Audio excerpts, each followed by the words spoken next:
O podcast Antes que seja tarde tem o patrocínio de Instituto Politécnico de Leiria e Grupo 9.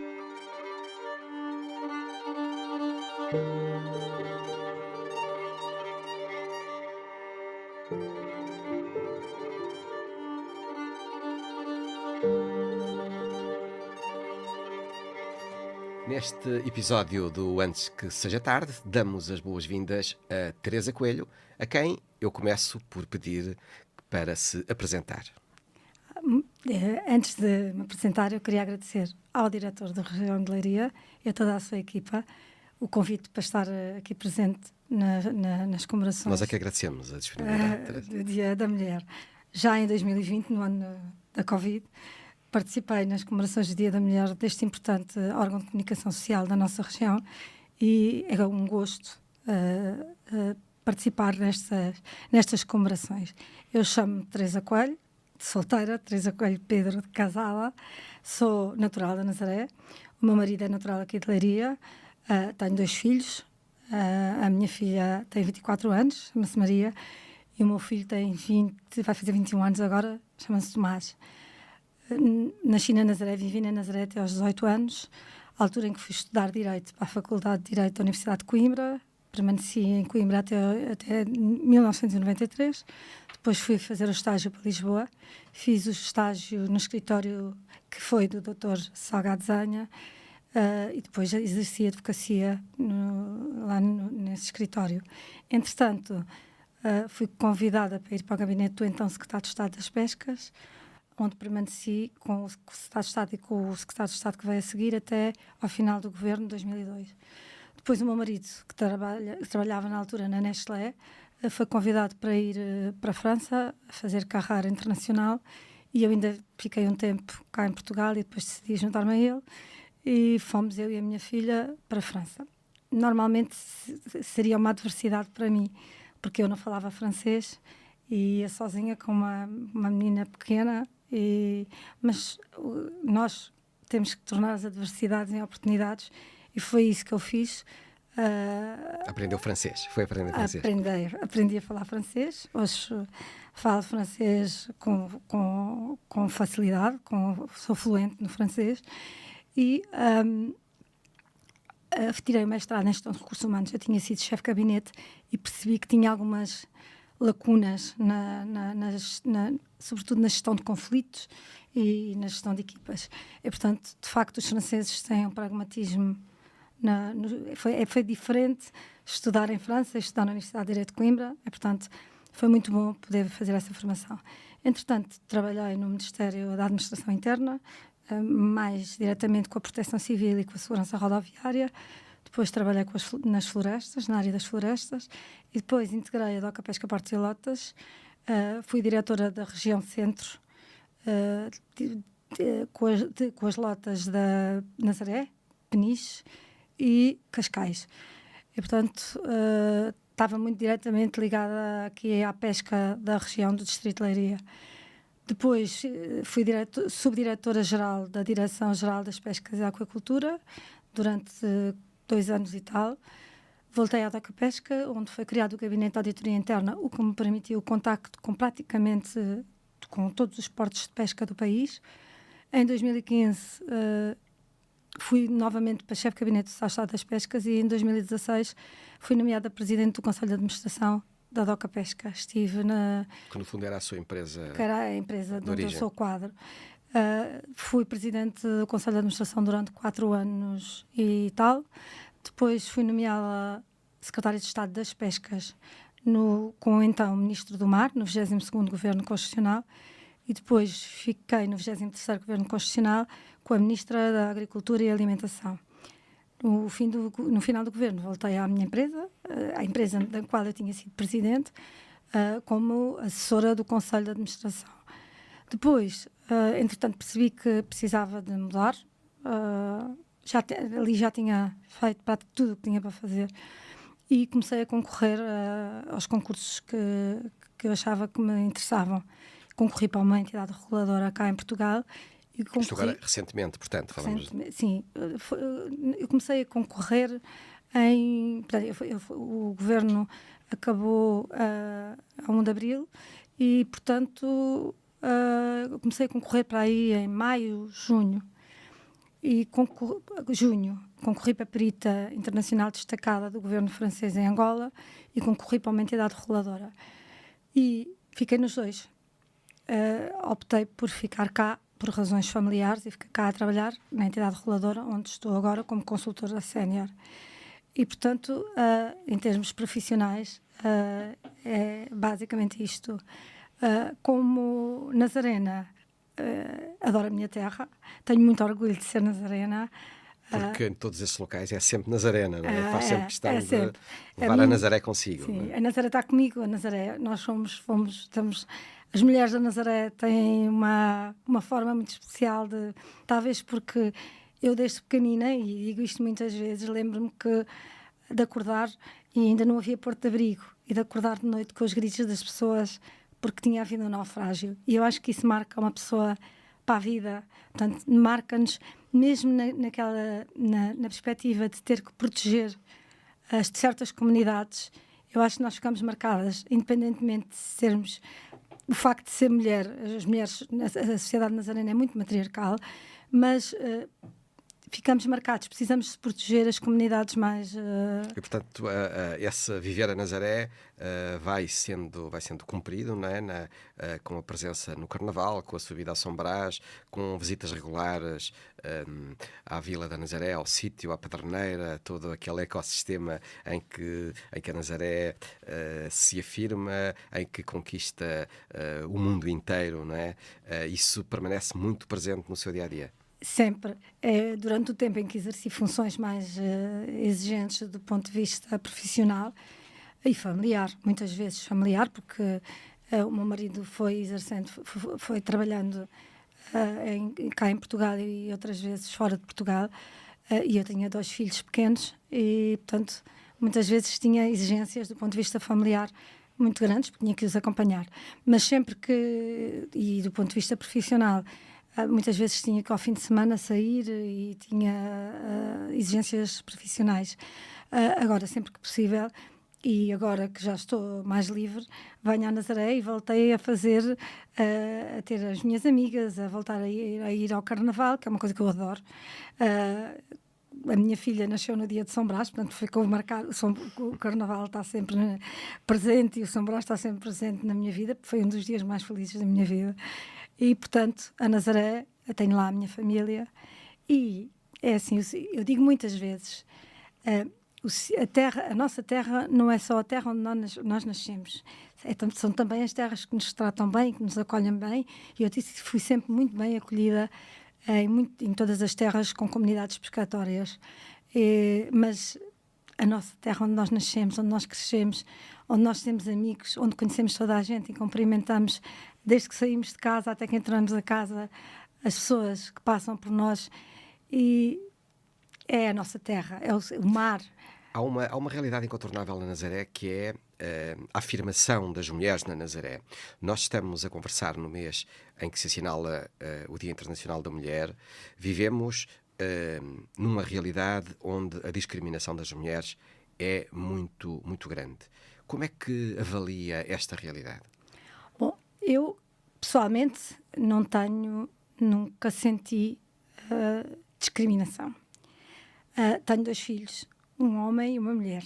Eduquei-os da mesma forma e sinto que nenhum deles, nem ela não é discriminada por ser mulher, ele não é discriminado por ser homem, portanto não sinto, e acho que com a quantidade de medidas que foram sendo adotadas, a discriminação entre as mulheres e os homens foram sendo esbatidas. Entretanto, as mulheres também foram progredindo e foram estudando e foram tomando o seu lugar na sociedade. E, portanto, acho que atualmente a discriminação que ainda se nota vai ser, dentro em breve, vai deixar de existir. Essa análise tem por fixa a realidade em Portugal, na Europa, não numa abrangência mundial, seguramente. Sim, eu acho que já cada vez se nota menos. As mulheres vão tomando cada vez mais... Eu, por exemplo, na empresa onde eu trabalhei, havia mais mulheres dirigentes do que homens. Nos gabinetes onde eu trabalhei, havia tantas mulheres como homens. Os salários eram iguais, porque os salários são iguais. E, portanto, essa discriminação eu nunca a senti muito realmente, porque nunca tive contactos com situações em que as mulheres e os homens tivessem um tratamento diferenciado. Mas deixe-me convidá-la a olhar para uma outra realidade que conhece bem, a vida política, desempenhou cargos políticos. Nós verificamos, por exemplo, nas autarquias, mas também noutros órgãos, que a presença das mulheres é muito reduzida ao pé do elemento masculino. Há mesmo uma questão das cotas. Como é que, numa classe que devia ser exemplar, como é que ainda está tanto por fazer? Em relação à questão das cotas, eu acho que as cotas desempenharam um papel muito importante. Foi decisivo para que as mulheres pudessem ocupar um lugar na vida política. Atualmente, eu francamente acho que as mulheres já têm demonstrado conhecimento. Eu acho que a questão está sempre no conhecimento. Mas isso, tanto para as mulheres como para os homens. Nós, quanto mais sabemos, mais espaço temos em qualquer lugar. Nas empresas, na política, na vida. Precisamos sempre de saber mais. E, portanto, é a formação ao longo da vida. Se nós percebermos que a nossa formação não é na faculdade, a nossa formação começa na faculdade e depois vamos fazendo o nosso caminho e vamos ter que adquirir as ferramentas e as competências que nos permitem continuar a progredir. E é isso que eu acho que acontece com as mulheres na política e com os homens na política. É a mesma coisa. Por exemplo, no poder local, enfim, as mulheres, a grande maioria das autarquias é dirigida por homens, os partidos aí não aplicam na escolha dos candidatos líderes, dos candidatos das listas nas autarquias, os partidos, a sua preferência é claramente masculina, se fizermos uma análise ao que se passa no país, não é? A Presidente da Associação Nacional de Municípios é uma mulher e, portanto, temos várias mulheres presidentes de Câmara. Acredita que estamos então no bom caminho? É? Eu acho que estamos no bom caminho e que cada vez mais é preciso termos mulheres e homens preparados. Porque eu disse muito francamente, a questão das mulheres ou dos homens é absolutamente indiferente. Eu acho é que temos que ter pessoas preparadas com competências técnicas, pessoais e sociais para poder desempenhar as suas funções da melhor forma. Não podemos ter à frente dos destinos locais, regionais ou nacionais pessoas pouco preparadas, porque isso não é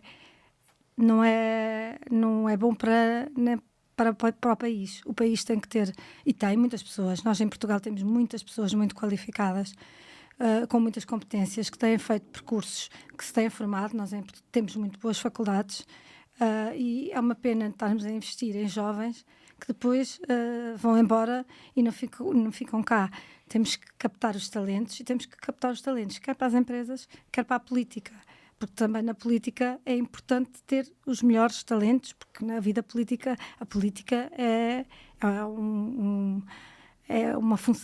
são funções de excelência. Nós estamos a contribuir para o interesse público, para o interesse coletivo, para uma sociedade melhor e para um mundo melhor.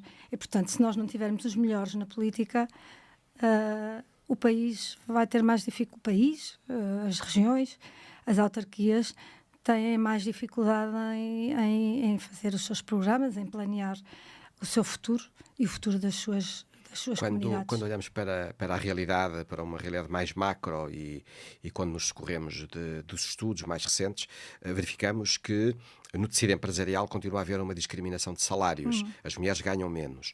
Por outro lado, verificamos que nas famílias, dentro da família, nas tarefas domésticas, na própria educação dos filhos, as mulheres trabalham mais que os homens, têm um papel muito mais exigente do que os homens. O que é que está a falhar na sociedade para esta realidade ainda continuar a marcar o nosso dia-a-dia?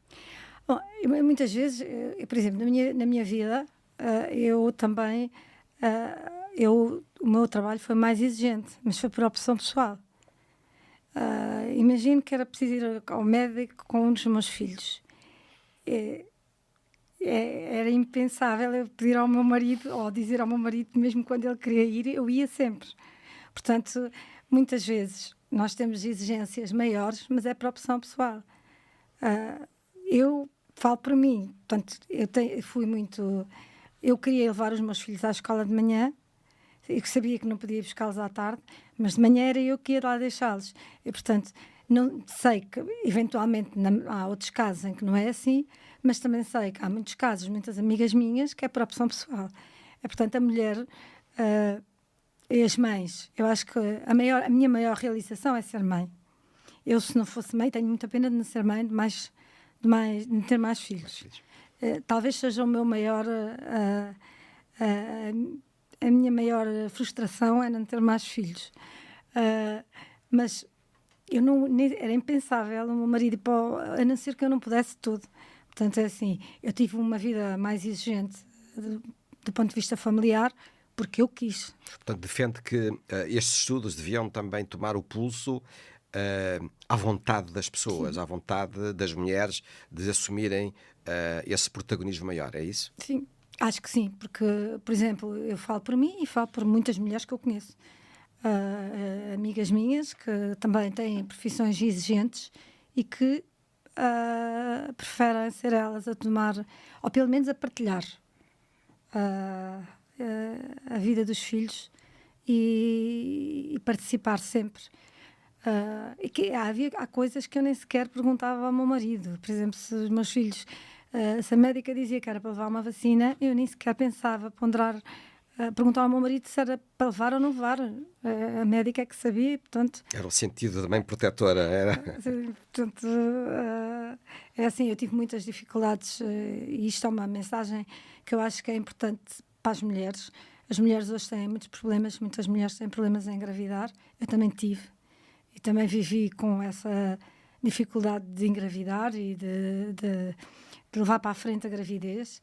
E portanto, quando a minha filha nasceu, já tinha tido 2 vezes abortos e vivi e tive que fazer tratamento para aguentar a gravidez, e depois entre ela e o meu filho a mesma coisa. E portanto foi uma felicidade no nascimento dos meus 2 filhos. E as mulheres têm que... Há problemas destes na vida das pessoas e o que não nos abate torna-nos sempre mais fortes. E, portanto, hoje tenho 2 filhos maravilhosos que acho que eu e o meu marido educámos muito bem. São 2 pessoas bem formadas, com princípios, que são 2 seres humanos que façam, do ponto de vista como estudantes, temos muito orgulho neles. E, portanto, acho que uma mulher... Para mim, uma mulher, sendo mulher, era muito difícil não ser mãe. Iria adotar, que é uma coisa que ainda não está fora de causa. É um projeto para os próximos tempos, seguramente, é isso? E se mais um ano, se tiver a oportunidade.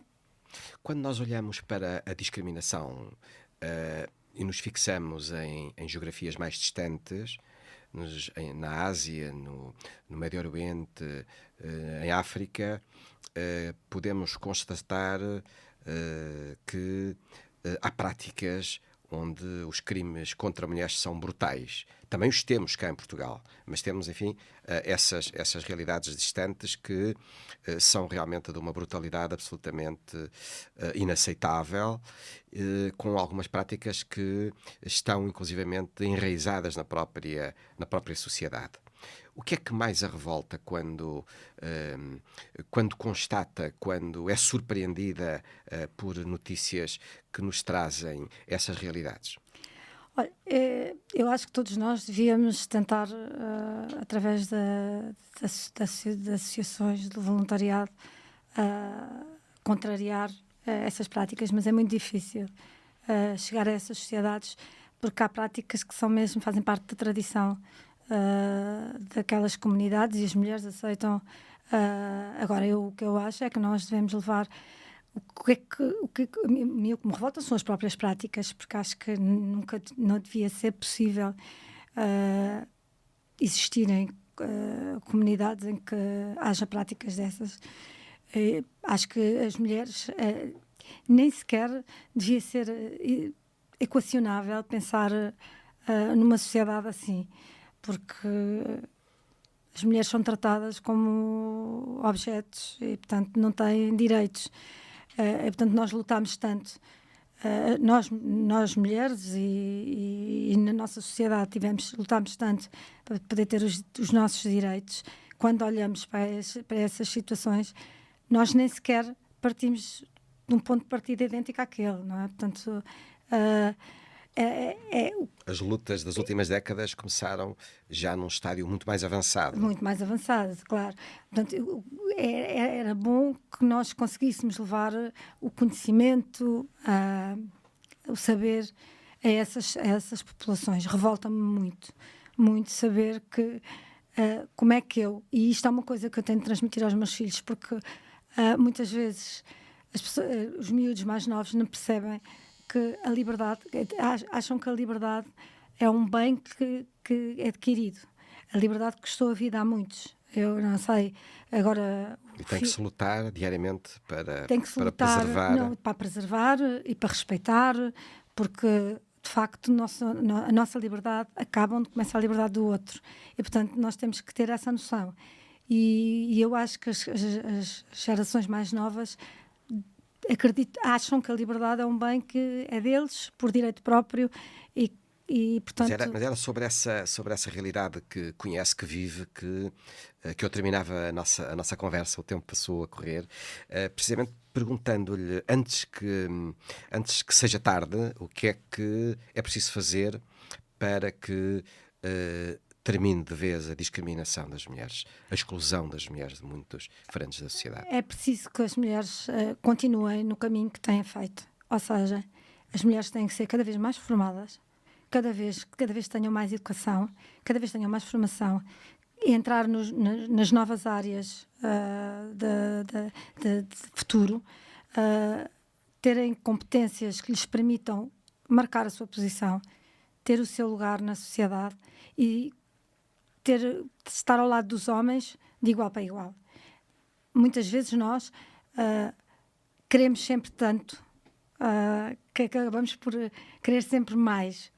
E eu acho que isso acaba por marcar a posição das mulheres. As mulheres querem, porque acham muitas vezes que têm que ser mais, acabam por estudar mais e querer saber mais. E eu acho que é esse o caminho. Das mulheres e dos homens. Os portugueses são pessoas que têm facilidade em aprender, têm facilidade em saber, são pessoas que têm aquela coisa do desenrasca e, portanto, são pessoas que fora daqui são muito bem-sucedidas. E, portanto, eu acho que nós, mulheres e homens, temos que fazer sempre o caminho do conhecimento, da investigação, da ciência, da inovação, e é o caminho da mulher, é o caminho do homem, é saber sempre mais e lutar para que o seu direito seja igual sempre ao do homem. Muito obrigado, foi um gosto grande podermos estar aqui a conversar.